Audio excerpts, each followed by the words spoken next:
Okay, you said the word pivot earlier, and it didn't get past me because I use the word often as that's one of the reasons why my company survived the early years. And I sense from hearing your story, our paths are very, very similar. Yeah, I would love to know how you pivoted. Like when people come to you and say, should I franchise? What do you tell them? Well, I asked them, first of all, why do you want a franchise? Yeah, Like, that's what's your good. reason? I need, if they think it's, the money's going to just start rolling in. No, it's not going to. Obviously, making sure they have enough capital. But I really want to know, like, what is their purpose? What do they think franchising is? When somebody asks me what, if they should franchise, and I tell them, I try to shock people by telling them, I know you probably think I'm going to sell you on why you should franchise, but you're never going to get that from me. That's not who I am. Just because Yeah. I did it doesn't mean, it's right for you. In fact, I think a lot of my struggles early on was because I was in this mode where, okay, I'm the franchisor, you're new into the system. I need to train you and give you all of my knowledge. And I made it almost like a one-way conversation. And then I had to realize, though, after a period of time, wait a minute, I really need to listen more to the front line of my franchisees who are listening to the customers. And it needs to be really a two-way communication. I think some entrepreneurs will have a problem with that. And I think I did early on. I was also in my early 30s too when I franchised. So I don't know if my brain was fully developed back then. I don't know. But what We all you learn those pivoted lessons. now. You survived because you pivoted. Yeah. So you had the willingness and the ability to see something and see what wasn't working. Would you share some examples of how you pivoted early on that allowed you to survive and be here to this day with a smile on your face about Yeah. franchising? Yeah.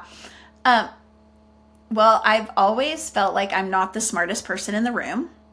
And so I think going into your franchise journey, knowing that if you're the smartest person in the room, then there's probably an issue. Hmm. And so I tried to surround myself with people who were smarter than I was, that had strengths in areas where I had weaknesses. And a lot of those people would point out areas where we needed to pivot and where we needed to. I'm confident that the only reason why Just Between Friends was able to grow to the level it was is because I surrounded myself with smart people and also was willing to take advice from them. Yes, did I have the final say? Yes, I had the final say if I wanted it, right? And sometimes you don't, you're like, make the decision, please. Right. But one of the things that I did was I put someone on my right side who, I call her my no person. When I'm like, let's go, because I'm an irrational optimistic person, irrationally optimistic. And when I'm like, we can do it. And Right. she's over there going, Shannon, let's have some realism. Right. And she would bring me down to reality. And a lot of times I would need to hear that. She called my syndrome head in the sanditis. You've got head in the sanditis. And I'd be like, okay, when she says that, Right. I know I need to kind of relook at something. And so, man, I mean, nothing in particular is coming. I will say one of the reasons, one of the things that we did pivoting was our split on consignment was 70-30 initially. That's how we went to market. That's when we started selling franchises. We would do 30% would go to the corporate entity. It's consignment, right? We're not retail Hmm. resale. We are not buying the inventory. We never own the inventory. And so the split was 30% to the franchisee of the sales, and 70% goes back into the hands of the pockets of the people who are bringing the items. Sure. And so if something sells for $10, the consigner, the family, got 70% of that, $7, and the Hmm. franchisee got 30%. So over time, we realized that's not enough. It's not enough to make it worth it for our franchisees to have the profitability that they need to have. And so we changed that over time. It was Hmm. scary. It was hard. It was like, oh my gosh, are all of our customers going to leave? We're changing our pricing model by 10%. Right. And Right. no, it They did didn't not. bat an eye. No, they didn't bat an eye. So And that's interesting because Shannon, what I found the same issues in my company where we wanted to make changes, like we wanted to raise prices because our franchisees, first of all, we knew we had to break this quote unquote $100 barrier, the triple digit barrier for yes, kids to play in youth sports. We had to make sure it was profitable enough for our franchisees, and our franchisees were scared to death. I think that a lot of the issues that we have as entrepreneurs is what's between our ears. It's in our head. absolutely.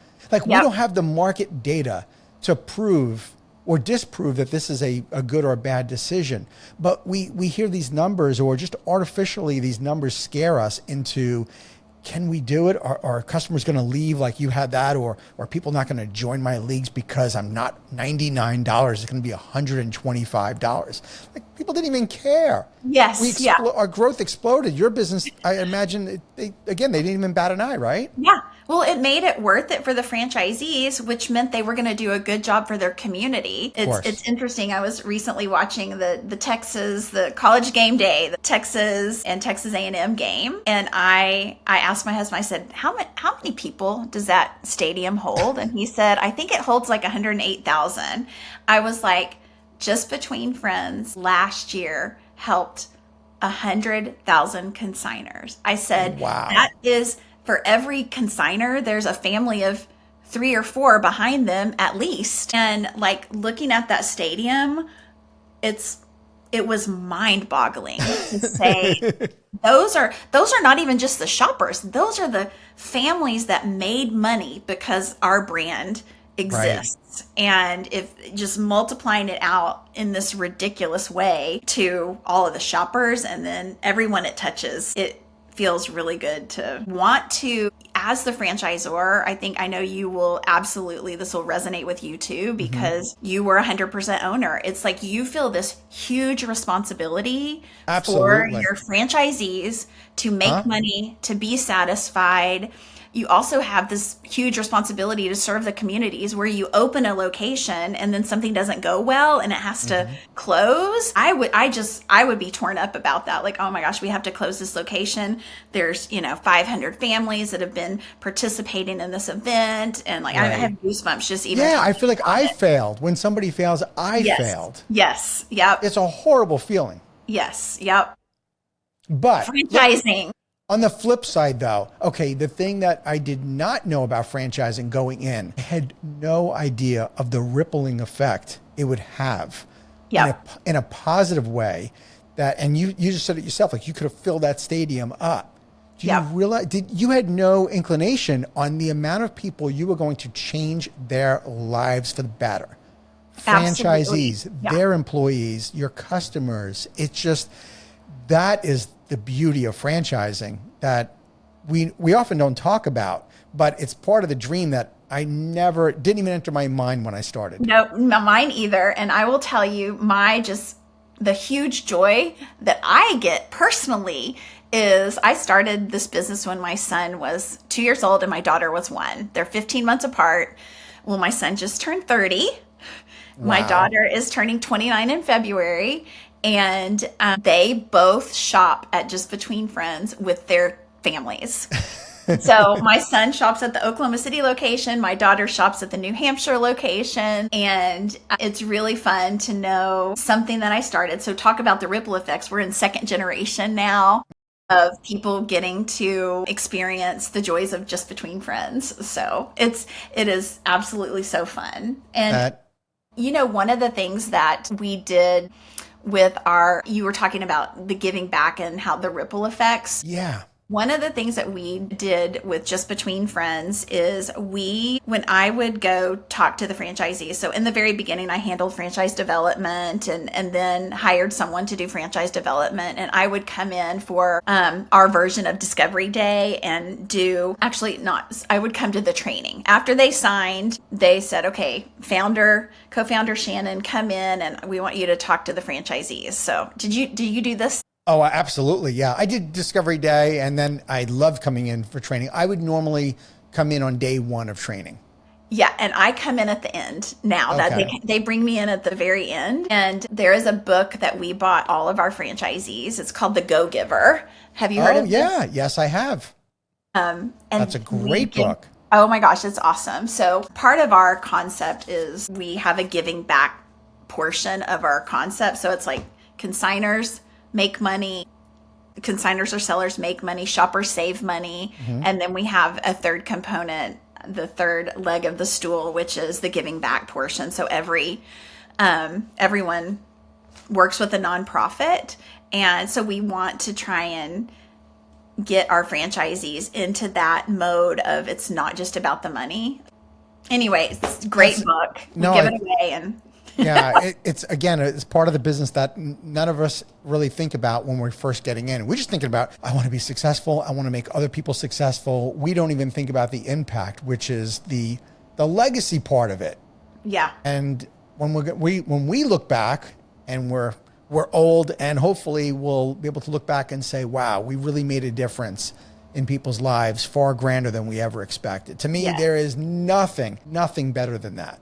I agree. So many positive things coming out of it for so many people. You just have to make sure that you have the right counsel, you have the right people standing beside you to help you succeed. Thank you for tuning into the Emerging Franchise Brands podcast. For additional insights, guest applications, and to stay connected, visit us at efbpodcast.com. The Emerging Franchise Brands podcast is for entertainment purposes only, and the views expressed do not necessarily represent those of Emerging Franchise Brands, its host Frank Fiume, or Emerging Franchise Group, LLC. Any discussed franchise or investment opportunity requires thorough investigation, obtaining proper disclosure documents, and expert consultation before making any investment decisions. The podcast and its host do not offer professional advice or endorsements, and they hold no responsibility for actions, representations, accuracy, or consequential damages related to the podcast content.